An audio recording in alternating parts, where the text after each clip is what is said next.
Buenas tardes a todos. Muchísimas gracias al profesor Federico Mayor Menéndez. Querido Federico, ha sido un poco demasiado. Muchas gracias de todo corazón por la presentación que has hecho.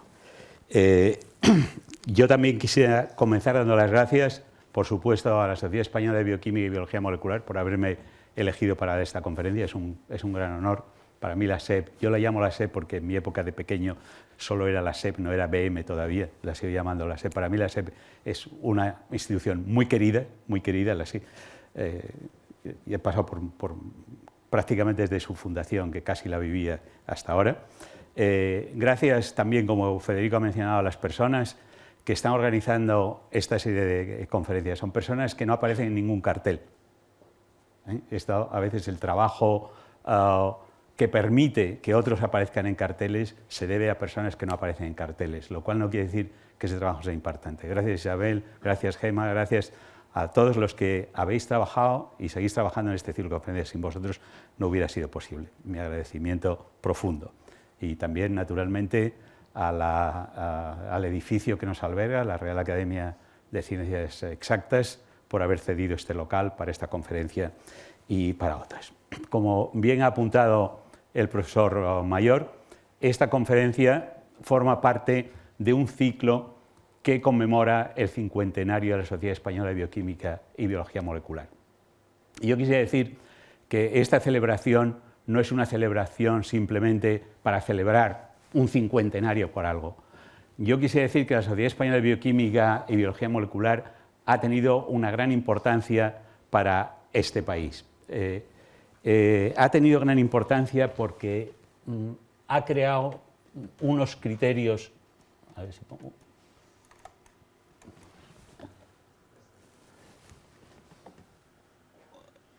unos criterios de calidad que han permeado a otras sociedades y a otras áreas del saber. De la mano del, vamos a ver si encuentro aquí donde está, de la mano del gran maestro de bioquímicos españoles, Alberto Sols, que fue el impulsor de la Sociedad Española de Bioquímica, naturalmente ayudado por otros científicos, pero él fue un gran motor.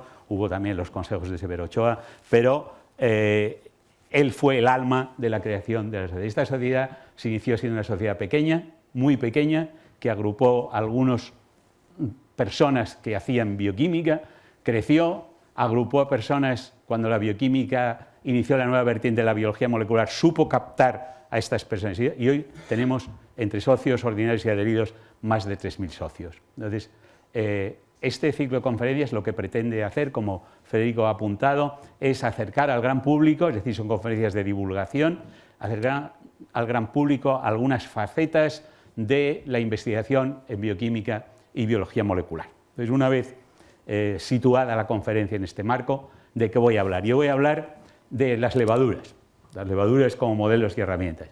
¿Qué son las levaduras? Las levaduras son ese polvo blanco que se pone en los bizcochos para que suban. Pues no, no lo son. Aunque aquí dice que esto es levadura en polvo. No se lo crean. Esto es lo que los franceses empezaron a poner le vieux chimique. Pero si ustedes van a la Royal original americana, solo dice baking powder, no es levadura. Esto no es levadura. Ahora, esto que les voy a poner en la diapositiva siguiente sí que es una levadura. Esta es una fotografía al microscopio exterior del barrido de un cultivo de una levadura, de una especie de levadura, Saccharomyces cerevisiae. Las levaduras son organismos vivos que crecen, se reproducen y se mueren. Es muy importante, no es una broma. Aquí ven ustedes estas protuberancias, estas son células de levadura, estas protuberancias que ven aquí son nuevas células que se están formando, son las yemas, son las células hijas que se forman. Esto es lo que va a las panaderías, por ejemplo. Esto sí que es levadura. Y el hecho de que ponga Danubio, no hago propaganda de Danubio, hay otras, Hércules, Cinta Roja, todas están en manos de multinacionales, no se preocupen. Pero esta es una levadura. Entonces, esto es levadura prensada, un cultivo de levadura Saccharomyces cerevisiae, como la que han visto ahí prensada. En cada gramo de esta masa prensada hay un número de células que es aproximadamente 30 veces el número de habitantes de todo el globo. Se pueden imaginar cuántas células de levadura andan por ahí funcionando solamente en las Tahonas de Madrid. Ahora traduzcan esto mucho. Es decir, Pero esta, como les decía, es una levadura de una especie, Saccharomyces cerevisiae, pero hay muchas más especies de levaduras. Hay descritas ahora aproximadamente unas 800 especies. Hay algunas de las que sabemos que tienen un gran potencial tecnológico y se están usando.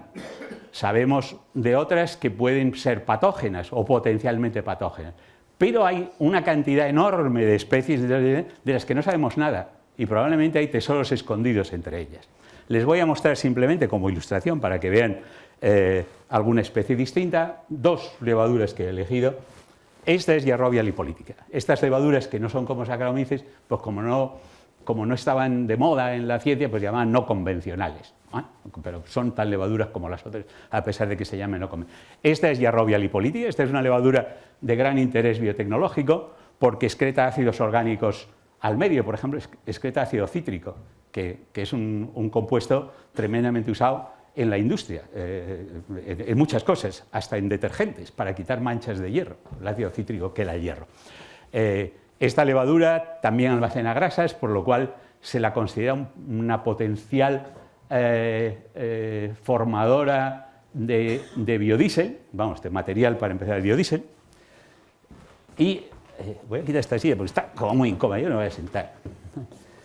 Esta es una levadura potencialmente patógena. Esta es Candida albicans. Candida albicans la llevamos todos en las distintas mucosas y no pasa nada. Cuando hay una inmunodepresión, pues entonces Candida empieza a hacer las suyas y de hecho puede organizar infecciones sistémicas que acaban muchas veces con la muerte del individuo. Esto de hecho es un absceso posoperatorio. Esta es una levadura muy curiosa que, aparte de vivir en forma de células, pues hace filamentos largos, Yarrovia también los hace.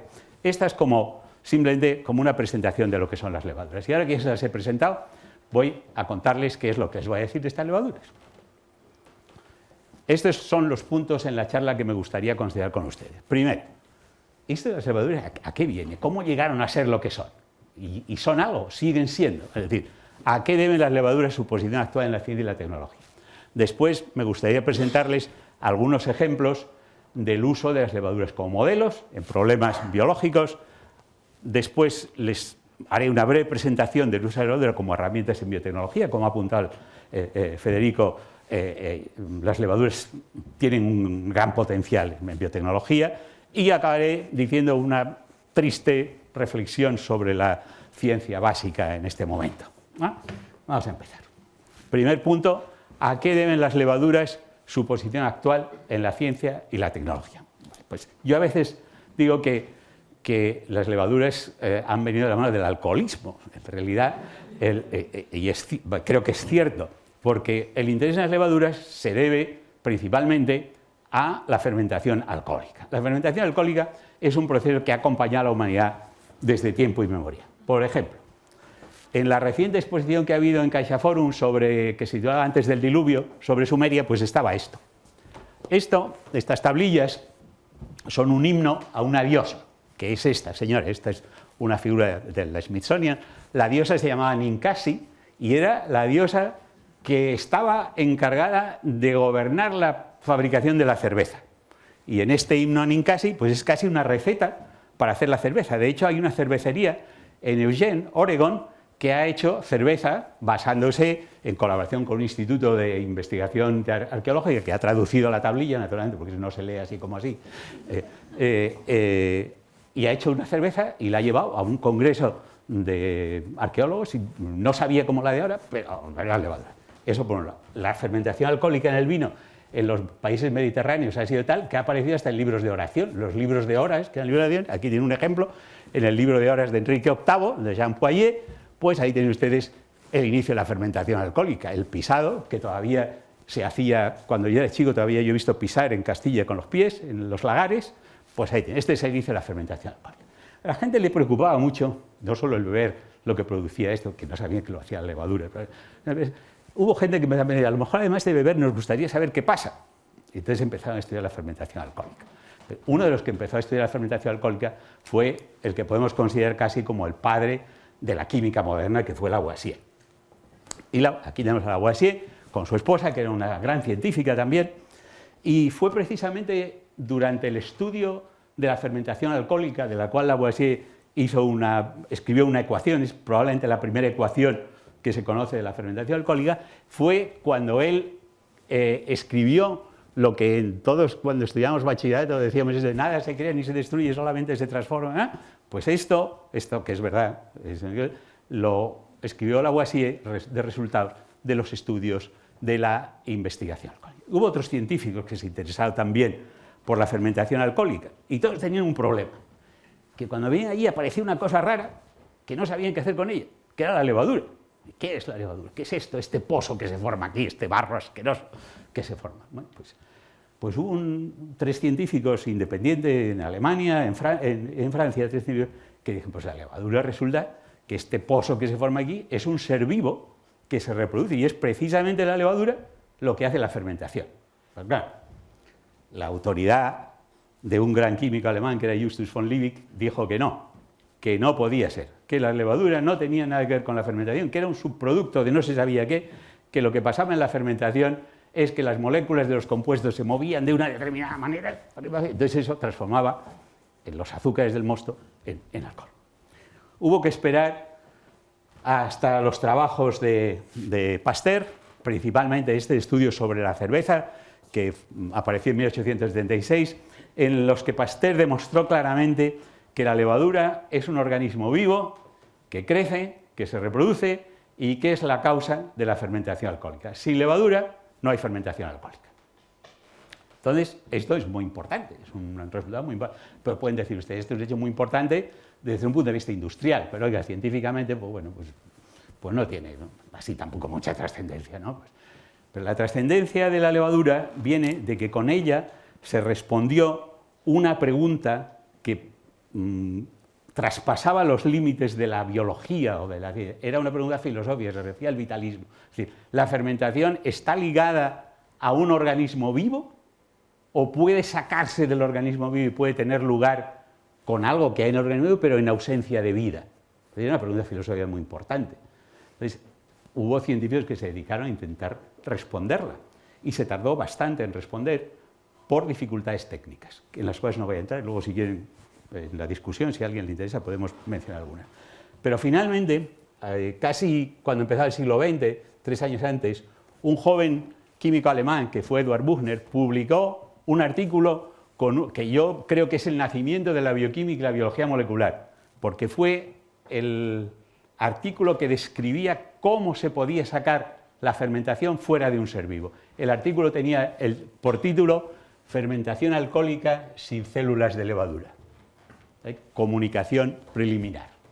Entonces, en este artículo, Buchner describe cómo él ha logrado tener un jugo de levadura carente de células que fermenta. Y esto es lo que abre de verdad la puerta a la moderna bioquímica y posteriormente a la biología molecular, porque es lo que permite sacar fuera de la célula todos los procesos metabólicos y estudiarlo. Entonces, las levaduras que se cultivaban fácilmente, que se podían comprar a precios muy baratos, han contribuido a la identificación de vías metabólicas, a la identificación de metabolitos, a la identificación de una serie de cosas que junto con los experimentos que otros laboratorios empezaron a hacer con células de músculo, por ejemplo, el laboratorio de Mayer, donde trabajó Ochoa, el laboratorio de Warburg, que también trabajó de levadura, que ahora vuelve a salir el nombre de Warburg en relación con el cáncer, porque él hizo estudios con levadura y la relación con el cáncer, y esto estuvo olvidado en tiempo, ahora vuelve a surgir.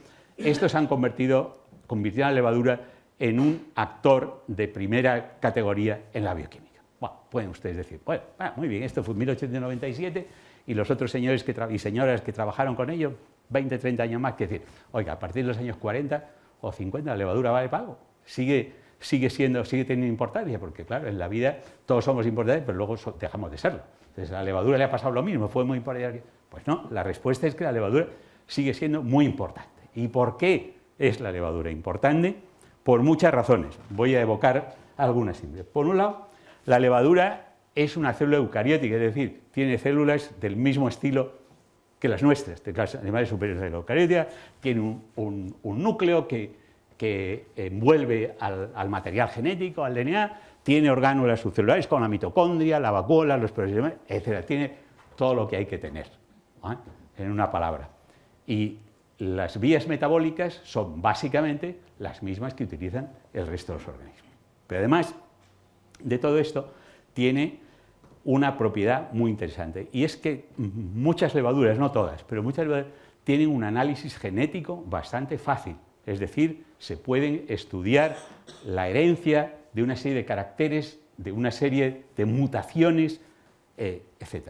Y las técnicas modernas de biología molecular han encontrado en la levadura un organismo absolutamente ideal para introducir DNA exógeno, sacar DNA mutado, meter DNA con mutaciones, estudiar dentro de la levadura el efecto de determinadas mutaciones, etc. Es decir, la levadura sigue teniendo hoy en día una gran importancia y, como bien ha apuntado Federico, es un organismo de primera magnitud en la biología, de los organismos en gran uso. Naturalmente las levaduras no valen para todo, está claro que no, pero no se podría pensar, yo creo, hoy la bioquímica y la biología molecular moderna sin las levaduras actualmente en función, no por su historia, sino por su presente. Entonces, una vez esbozado esta, digamos, historia de las levaduras, déjenme pasar al siguiente punto de la charla, que es ejemplos del uso de las levaduras como organismos modelo en problemas biológicos. Entonces, ¿qué es un modelo? Lo primero que nos vamos a preguntar es si vamos a ver una cosa como modelo, tenemos que saber lo que es un modelo. Vamos al diccionario y en el diccionario de María Moliner pues nos encontramos que dice que en distintas áreas del conocimiento, representación o esquema utilizado para explicar o estudiar algo. Y luego aquí abajo hay una definición de un gran oncólogo que fue Howard Schreiber, falleció en 2006, que dice: un modelo es una mentira que ayuda a ver la verdad.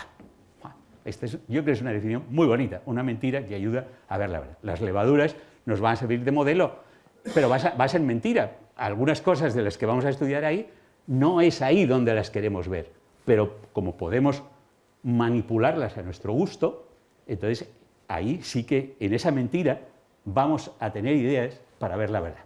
Entonces he elegido brevemente, voy a ser muy breve en todos, naturalmente, dos ejemplos del área de la sanidad y un ejemplo de la bioquímica o biología de plantas. El primer se refiere al envejecimiento. El envejecimiento, este es un cuadro de Ghirlandaio muy conocido, aquí se ve muy claro el envejecimiento, una persona joven, una persona vieja. ¿Qué es el envejecimiento?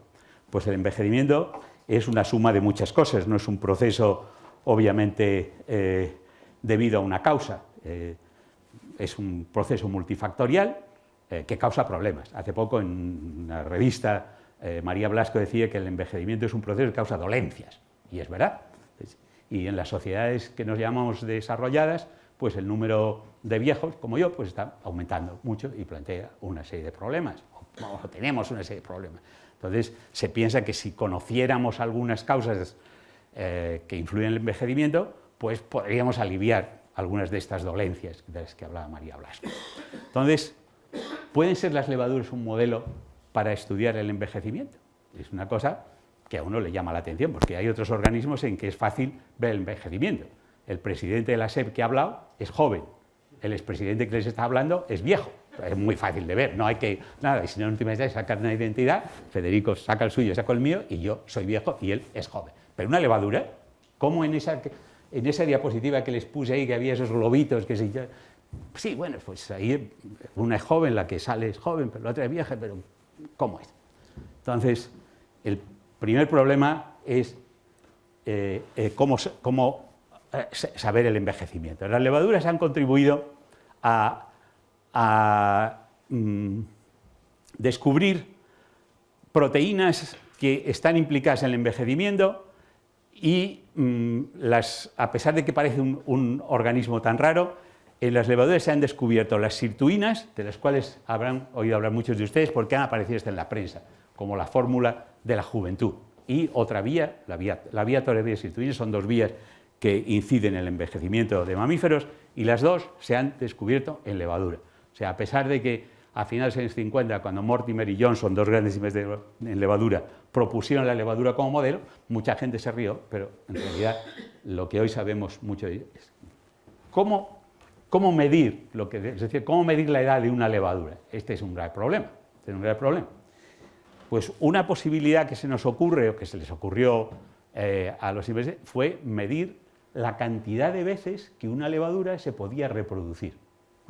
Entonces, las levaduras, como han visto, o por lo menos Saccharomyces, se reproducen por gemación. Y estas yemas uno las puede separar con una aguja de un micromanipulador. Entonces, si cada vez que una levadura gema, es decir, forma una yema, nosotros le quitamos la gema y vamos contando, y esto está en un medio nutritivo, es decir, que la levadura no es que se le acabe la comida, por así decir, pues llega un momento en que ya la célula se deja de dividir. Entonces, si hemos contado, pues sabemos, cuando eso puede ser una medida de la edad. Si hacemos una media de entre mucha población, pues tenemos. Esto es lo que se llama el límite de vida replicativo. En inglés es Replicative Lifespan y en los artículos vale como RLS. Entonces, la media del límite de vida replicativo de una levadura de Saccharomyces viene a ser como unas 20-25 divisiones. Bueno, no se suele dividir más. Bueno, ya tenemos una medida que es importante en cualquier cosa científica. Si ven, el escudo de la academia dice observación y cálculo. Entonces, para calcular necesitamos tener una medida. ¿Ya tenemos algo con que medir? Ahora con esto podemos trabajar. Podemos intentar ver mutantes en las cuales el límite de vida replicativo esté alterado. Y entonces el grupo de...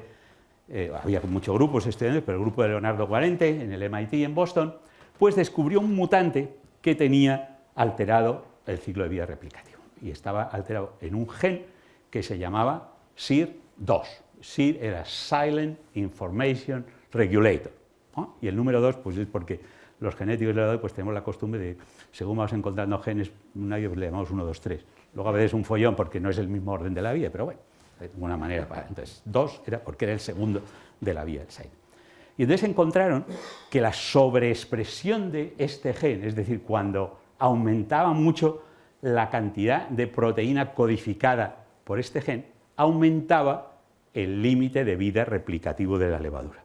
Esto fue una revolución, porque esto sí que era la juventud, aumentar la cantidad de una proteína y uno vive mucho más. Esto era un chollo. Y empezaron a encontrarse analogías en otros organismos con esto, y se relacionó al principio con la restricción calórica, que es algo que aumenta la vida, pero entonces la proteína esta parecía que tenía algo que ver con la restricción calórica. Luego se ha visto que no es cierto.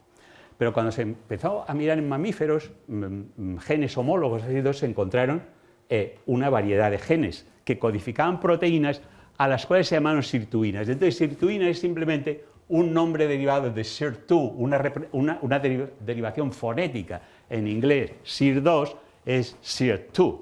Entonces, SIR2, sirtuin, y en español, sirtuinas, no tiene más misterio. Estas son las moléculas de la vida. Y SIR2, como les he dicho, es la abreviatura de Silent Information Regulator, porque la función fisiológica de esta proteína es silenciar determinadas zonas del DNA. En mamíferos hay 7 sirtuinas. Ahora ya sabemos que no están directamente relacionadas con el envejecimiento, ¿vale? Están relacionadas con procesos que inciden en el envejecimiento. Entonces, las sirtuinas tienen una diversidad de funciones en mamíferos, pero no voy a entrar. Son influenciadas por estrés metabólico, por oxidativo, por estrés genotóxico y participan en la homeostasis metabólica, resistencia a estrés, integridad genómica y obviamente acaban incidiendo en la supervivencia. Y esto es una de las cosas que se están estudiando muchísimo en mamíferos. Creo que es una historia de éxito de las levaduras el haber contribuido a esto. Como esto era tan importante, pues la gente empezó a buscar activadores de sirtuinas. Y todos ustedes habrán oído hablar del famoso resveratrol, que estaba en el vino, y entonces pues resulta que para que uno le haga algo tiene que beber, no sé, más de 1000 litros de vino al día para que la concentración de resveratrol sea suficiente para activar la sirtuina.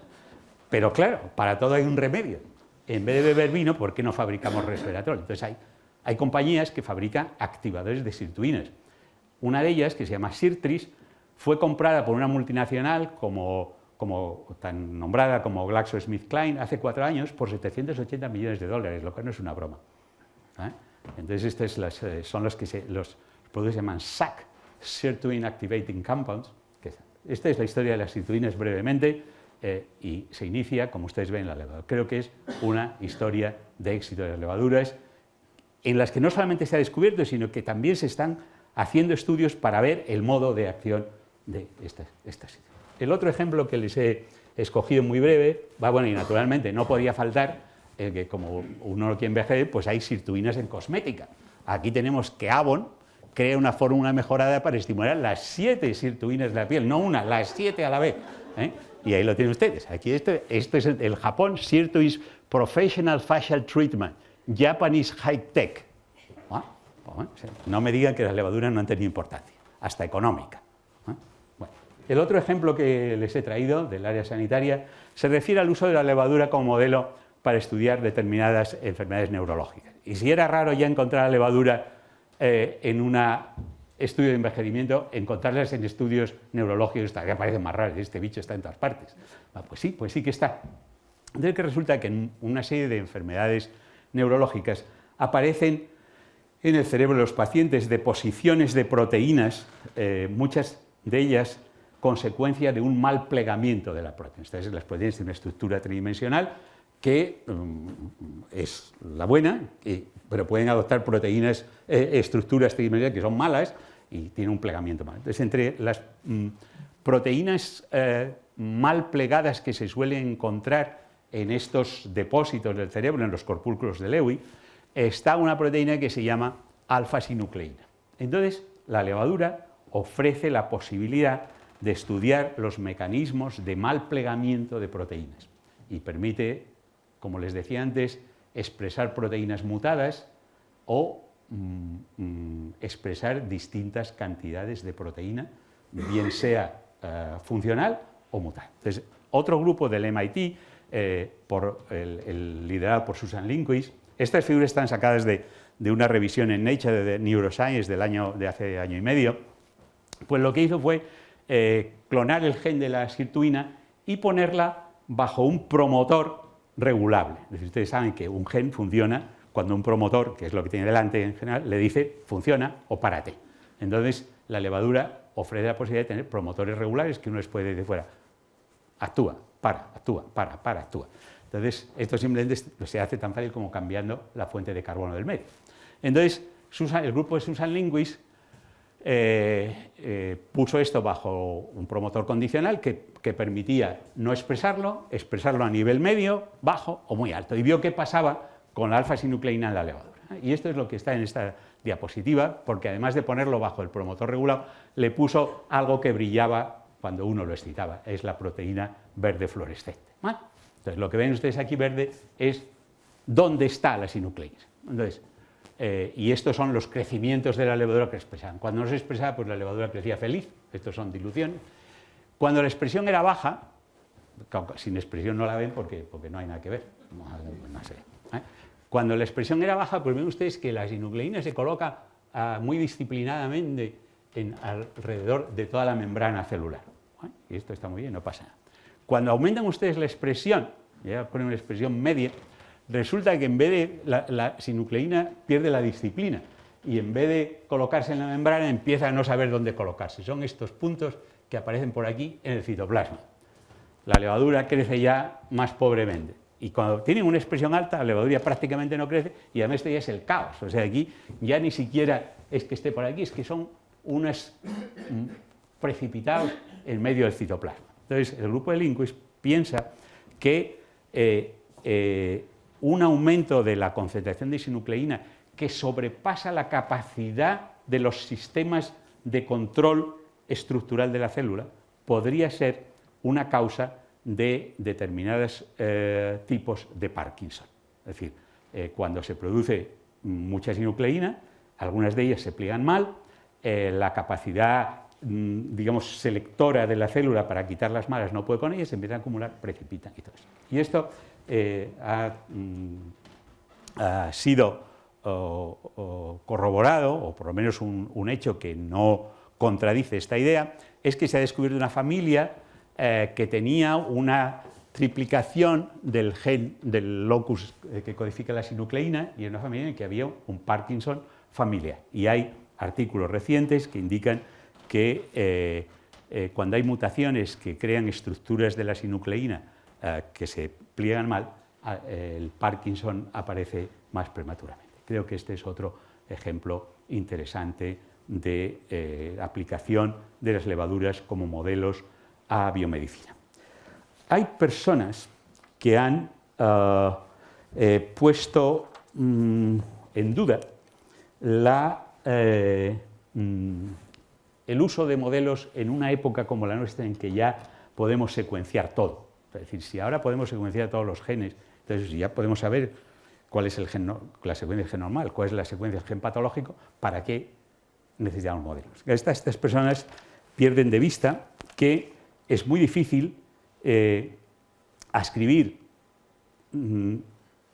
funciones a partir de una secuencia de DNA, establecer funciones de la proteína en relación con otras. Entonces, en Science del año pasado apareció un artículo, del cual les voy a leer solo 2 palabras, en el que se defendía la necesidad del uso de modelos. Era un editorial, no era un artículo, que se llama Modeling Human Disease. Apareció en julio del 2012. Entonces decía: una gran cantidad de lo que sabemos sobre el cáncer se debe a estudios básicos en células de levadura que estudiaban la división celular. De igual forma, estudios en el gusano, otro modelo, Xenorhabditis, revelaron los mecanismos de la muerte celular programada e identificaron dianas con gran potencial para terapias antitumorales. Sin embargo, a pesar del papel indiscutible en descubrimientos fundamentales, algunos críticos están cuestionando la continuación de la investigación con organismos modelo, arguyendo que nuevas herramientas como la secuenciación de genomas completos han hecho ahora accesibles el estudio de genes y sus productos en células humanas. Tales argumentos ignoran la cantidad de información desconocida para comprender la función de un único gen en el contexto de un organismo vivo. No es posible escribir una función a más de miles de proteínas y es la red de interacciones entre ellas lo que hace la vida posible. La elucidación de esas redes requiere el uso innovador de organismos modelo, ya accesibles y económicos. Y naturalmente, entre esos organismos modelos están la levadura y los recientes premios Nobel a Leslie Harwell o Paul Nurse por su trabajo sobre el ciclo celular, pues demuestran la importancia de este órgano. Finalmente, la parte esta de modelos voy a terminarla con otro ejemplo del mundo de las plantas. Esto es ahora se lo voy a leer, no se preocupen, se lo leo rápidamente. Esto es un trozo de una revisión que apareció en Plant Physiology, una revista conocida, que se llama El papel de la biosíntesis trealosa en plantas. Y decía que los estudios actuales han definido un papel regulador para el trealosa 6-fosfato, que es un intermediario de la vía, en el transporte de azúcares y metabolismo en plantas. Plantas con una mutación en ese gen no desarrollan embriones a término. El T6P regula la ADP glucosa fosforilasa, que es una enzima clave en la síntesis de almidón. El T6P es una molécula clave en el aumento de la actividad fotosintética y decía un poco enfáticamente, abriendo así el camino a un sueño largamente acariciado por los agrónomos, la mejora de la biomasa de las cosechas. Entonces, la pregunta es, cuando uno conoce un poco el cambio, ¿cómo es esto posible si hace no más de 20 años se decía que la trealosa no existía en plantas superiores? Y ahora resulta que el intermediario de la vía biosintética de trealosa es una molécula, vamos, que lo hace todo. Bueno, pues esto se debió también a estudios en levadura, en los que tuvimos la fortuna de trabajar nosotros. Nosotros descubrimos, hace ahora 20 años, un papel regulador de un metabolismo imprevisto que era la trealosa 6-fosfato. También levadura la trealosa era una cosa muy rara, nadie sabía lo que era. Nosotros descubrimos que el trealosa 6-fosfato era un regulador nuevo en la glicólisis, que controlaba algo que se había buscado durante mucho tiempo, que era cómo se controlaban los pasos iniciales de la glicólisis. El trealosa 6-fosfato controla la exoquinasa. Entonces, la interrupción de este gen producía un fenotipo tan llamativo que es que la levadura dejaba de crecer en glucosa. Entonces, aprovechando ese fenotipo, y un colega francés, François Lacruz, nos pasó una genoteca de Arabidopsis y nos ocurrió ver si nosotros podíamos ver. Nosotros no buscábamos genes de trealosa en plantas, no teníamos ni idea. Buscábamos algún supresor, a ver qué hay que pueda suprimir el fenotipo este. Y nos encontramos con que en plantas había genes que eran de la vía de la síntesis de trealosa. Entonces lo publicamos, fuimos portada en Plant Journal y el Miguel Blázquez, que fue el primer autor que hacía la tesis con nosotros, gracias a una idea de Juana María, pues fue el que describió lo de la isoquinasa y clonamos este gen. Y curiosamente, en la misma revista, y sin que nosotros tuviéramos idea de que se estaba trabajando, un grupo suizo publicó la clonación del otro gen de la vía de la biosíntesis. La trealosa la síntesis de es una vía etagonal muy sencilla, tiene 2 pasos.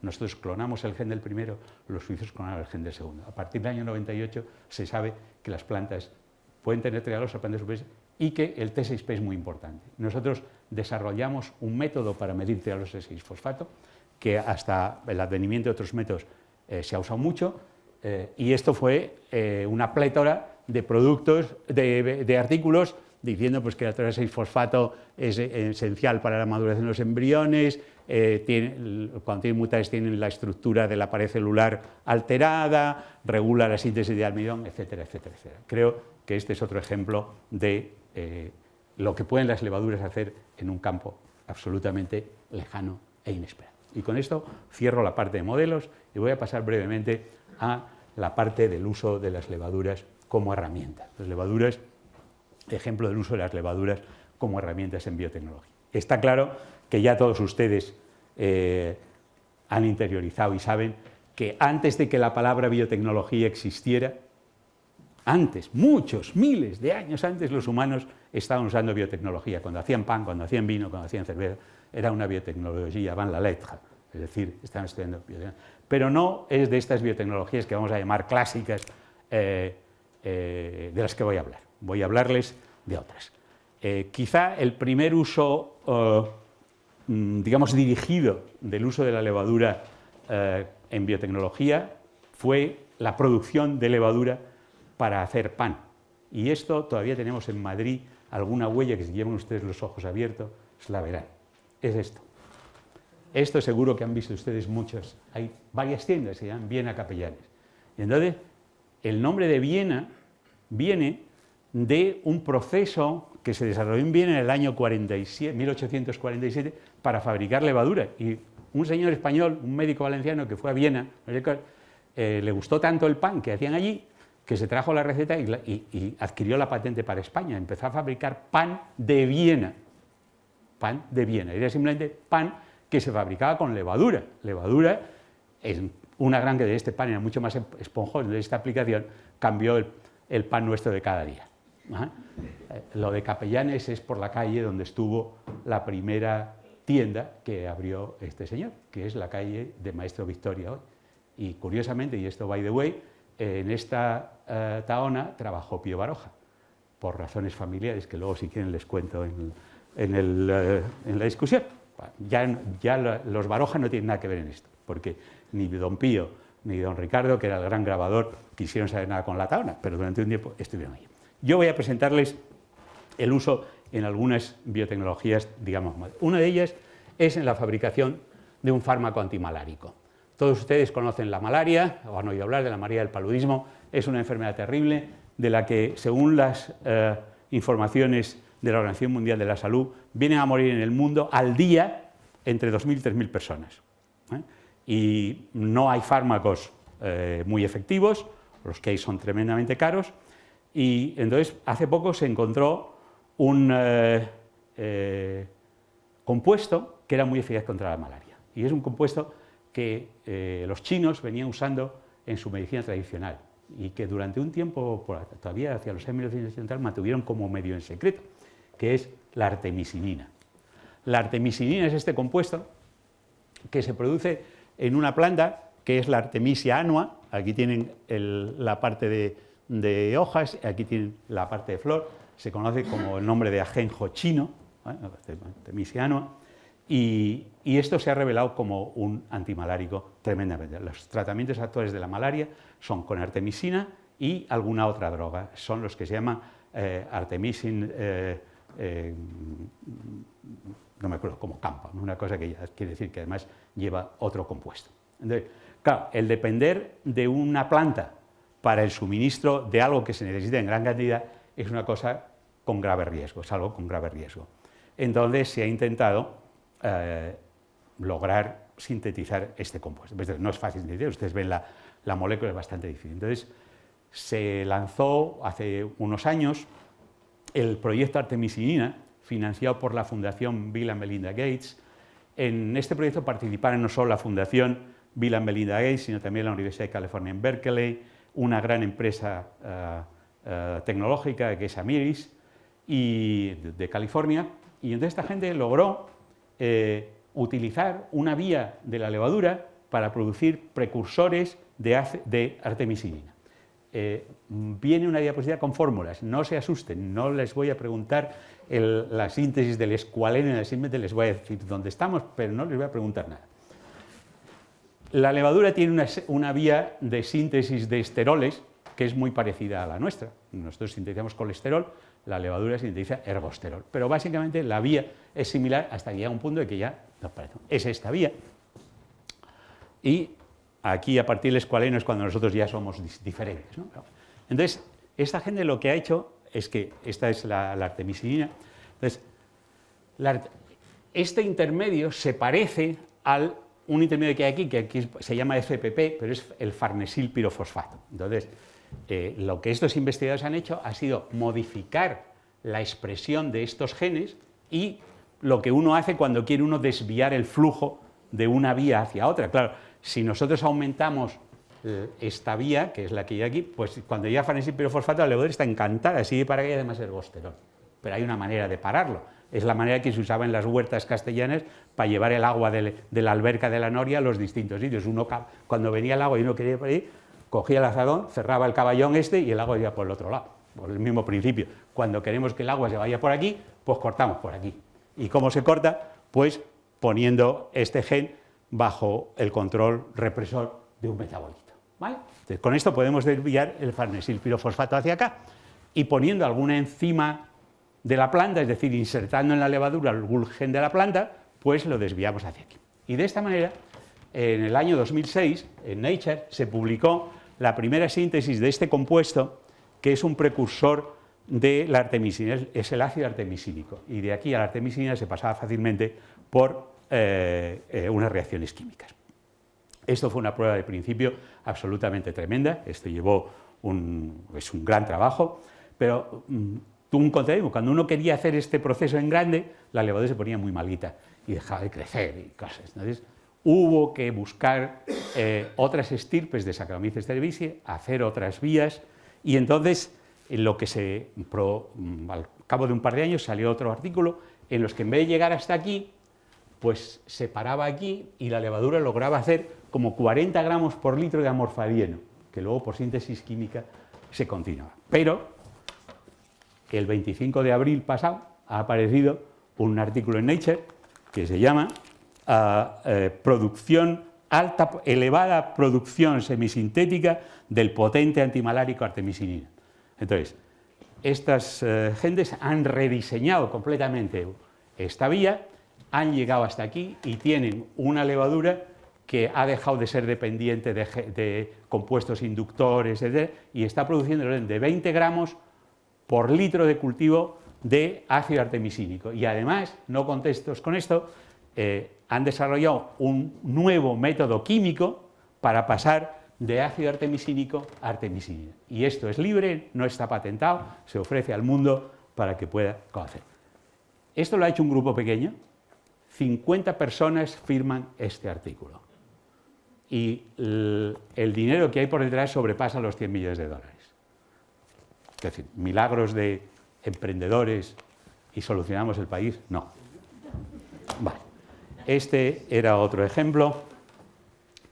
Y el otro ejemplo que les quiero contar, muy brevemente, porque el tiempo apremia, es el uso de las levaduras como bancos para montar genomas sintéticos de organismos. Ustedes saben que ya ahora que sabemos tanto, somos tan listos, pues queremos producir organismos diferentes de los que hay. Entonces, ustedes han leído que el señor Craig Venter hace un tiempo pues, produjo un micoplasma distinto del que había. Y además, hace ahora menos de un año, el verano pasado, apareció en El País, La vida en software, no es la vie en rose, pero bueno, es parecido. El Instituto Venter y la Universidad de Stanford replican por primer ciclo de una bacteria. Esa bacteria, el micoplasma ese, se había logrado haciendo el genoma en una levadura. Esto lo había publicado en Science 2 años antes y el artículo decía, concretamente, hemos desarrollado una estrategia para unir una serie de trozos de DNA para producir moléculas enormes de DNA utilizando cassettes de DNA sintetizadas químicamente, recombinándolas por métodos enzimáticos in vitro y por recombinación in vivo en Saccharomyces cerevisiae, es decir, en levadura. El genoma sintético completo, 582.970 pares de bases, se creció establemente en un plasmio de levadura. Es decir, lo que hicieron estos fueron sintetizando en varios pasos, cada color es un paso, de dentro hacia afuera aumenta la complejidad. En el primer paso tenían cassettes de 1080 pares de bases, se recombinaban en grupos de 10 para producir uniones de 10 kilobases, etcétera, etcétera, hasta que tuvieron, en lo que es en rojo aquí, el genoma completo del Mycobacterium en un plasmio de levadura. Y como anécdota les diré que para demostrar que el DNA que habían sintetizado era suyo, sintetizado, no era que se les había colado, le pusieron como marcas de agua. Una de ellas en el nombre de Venter y sus colaboradores, en una secuencia de DNA que contiene aminoácidos, y pusieron algunas citas famosas, entre ellas una de James Joyce, del retrato del artista adolescente, que dice: to live, to err, to fall, to triumph, to recreate life out of life. Esto se hizo en levadura. Esto creo que es una cosa muy interesante. Y ya el último ejemplo que les voy a poner del uso es la levadura y las energías renovables. ¿Qué tienen que decir las levaduras en las energías renovables?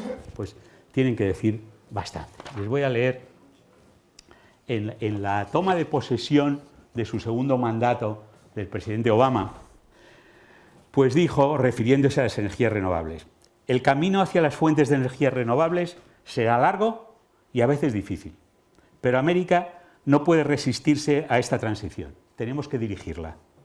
No podemos ceder a otras naciones la tecnología que impulsará nuevos puestos de trabajo y nuevas industrias. Tenemos que reivindicar su promesa. Será así como mantendremos nuestra vitalidad económica y nuestros tesoros naturales, nuestros bosques y corrientes de agua, nuestras tierras de labranza y nuestros picos nevados.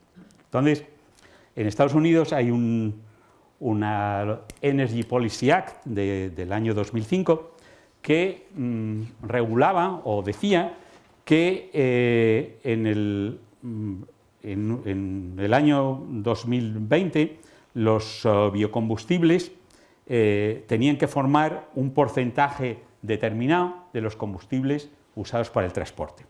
Y en la Comisión Europea, en la Directiva de Energías Renovables del año 2009, se establece que el 10% de los combustibles para transportes en 2020 deberá provenir de energías renovables. Entre ellas pueden ser los biocombustibles. ¿Qué son los biocombustibles? Los biocombustibles son combustibles, como su nombre indica, derivados de procesos biológicos. Y entre los grandes biocombustibles, naturalmente, está el etanol. ¿Y quién produce etanol? Que se sepa mucho, por la levadura. Ya hemos dicho mil veces, no voy a repetir, que los levadores somos alcohólicos anónimos, ¿no?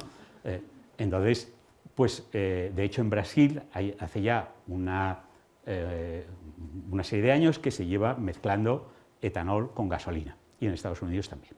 Sin embargo, mucho de este etanol se produce fermentando compuestos que se usan para la alimentación humana.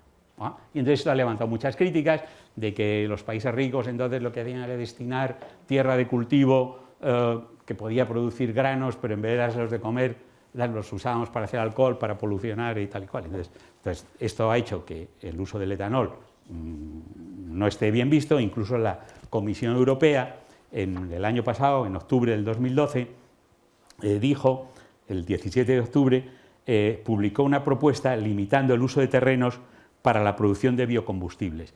Y la propuesta que había hecho del 10% de biocombustible para el año 2020, pues la ha rebajado al 5%.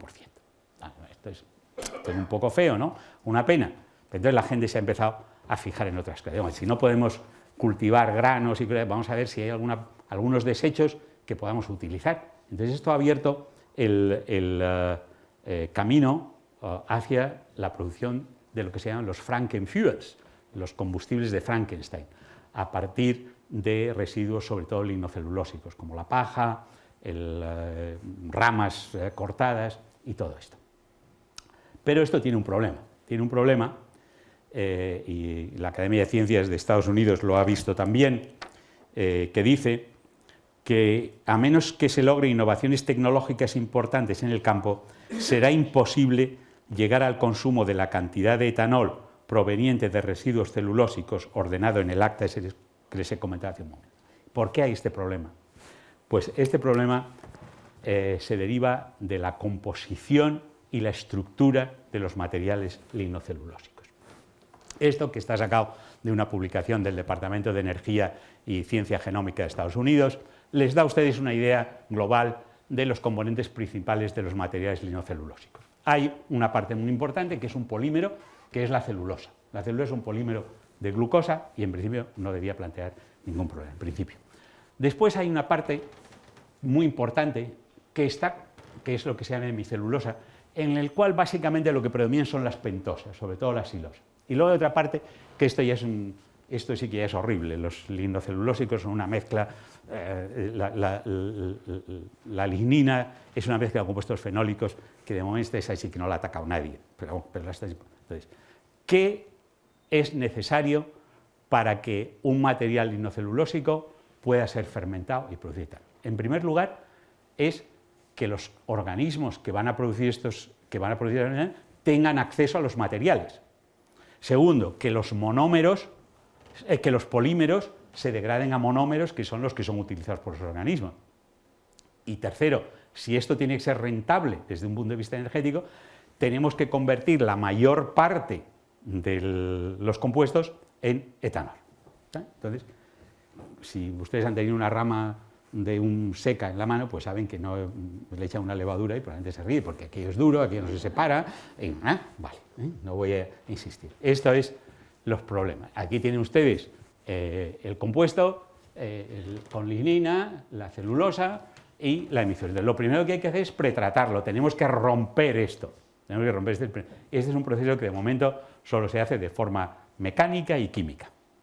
Después tenemos que convertir estos polímeros, como les decía, en monómeros, y los monómeros son los que se fermentan.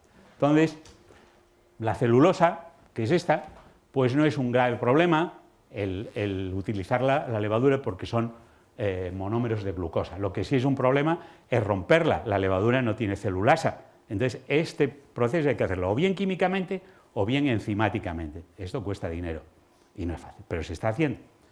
Pero con esto aprovechábamos solamente como el 40% del material de partida.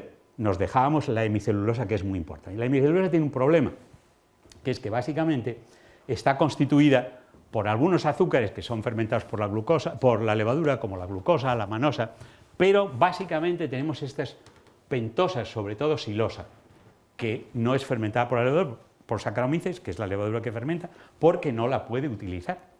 Entonces,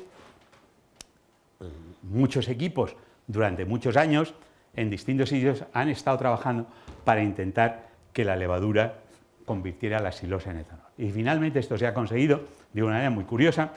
Un grupo de la Universidad de Nimega en los Países Bajos aisló por los años 80 de las heces de elefante un hongo, que se llama, un hongo anaerobio que se llama Pyromyces, que era capaz de degradar silosa. Y tiempo después, unos investigadores de la Universidad de Delft, también en los Países Bajos, descubrieron una enzima, una silosa isomerasa, que permitía introducir esta pentosa en la vía de fermentación de etanol. Y entonces han construido una levadura que es capaz de fermentar pentosas. Esta la tiene patentada Nedalco, que es una compañía, Netherlands Alcohol Company, y está siendo utilizada para producción de etanol en distintos países. Naturalmente, lo formidable sería tener una levadura que no solamente ya hemos logrado que fermente las pentosas, sino que además ella misma hidrolizara los polímeros a monómeros. Entonces hay un grupo en el MIT que está intentando que la levadura produzca celulasas. ¿Cómo? Insertándoles genes de las celulasas que han aislado de otro hongo que aislaron de heces de caballo. Un caballo que le tenían, solo le daban heno, cogían las heces y allí aislaban. Entonces, esto está en marcha, todavía no sé lo que hay, pero está en marcha. Claro, ustedes ven que mucho del conocimiento que está viniendo para solucionar estos problemas que había del problema del uso de los lignocelulósicos se debe a investigaciones a las que honestamente ustedes no les darían un duro, ¿Ustedes darían un duro a alguien que dijera que va a aislar de caca de elefante algo que fermente las pentosas? ¿O que va a aislar de caca de caballo ¿no? Pues probablemente no se lo darían. Pero sin embargo, esto demuestra que hay investigaciones que aparentemente no tienen ninguna utilidad y que acaban siendo críticas para problemas muy importantes. Creo que les he expuesto a ustedes una serie de ejemplos breves y escogidos, naturalmente, porque me gustaban, pero hay, probablemente se hubieran podido decir, que muestran que las levaduras se pueden utilizar para muchas cosas, pero que para poder utilizar las potencialidades de las que conocemos y de muchas de esas especies, como les decía, son ignoradas, necesitamos tener mucho más conocimiento básico. Y eso solo se produce en una investigación de tipo, lo que los americanos llaman curiosity driving, es decir, impulsada por la curiosidad, sin pensar si esto tiene un rendimiento inmediato económico. Y con esto, nota, les quería decir que hay muchas posibilidades. Las levaduras, como ha apuntado Federico, en bioeconomía son muy importantes. El mes de noviembre va a haber un simposium aquí en Madrid, patrocinado por la Fundación Areces, que coorganizo con el profesor Jack Prom de la Universidad de Delft, al cual me da Jack Prom, que ha sido el jefe del grupo que ha clonado la enzima esta del hongo, la silosa isomerasa en levadura, y va a venir otra persona de la empresa Midis, que ha participado en lo de la síntesis de la artemisina, aparte de otra serie de personas. Pero es un simposio, si alguien está interesado, reserven estos días en su calendario. Ya finalmente voy a entrar en el último punto de la charla, que es una reflexión muy breve sobre la investigación básica. Está claro que la investigación básica produce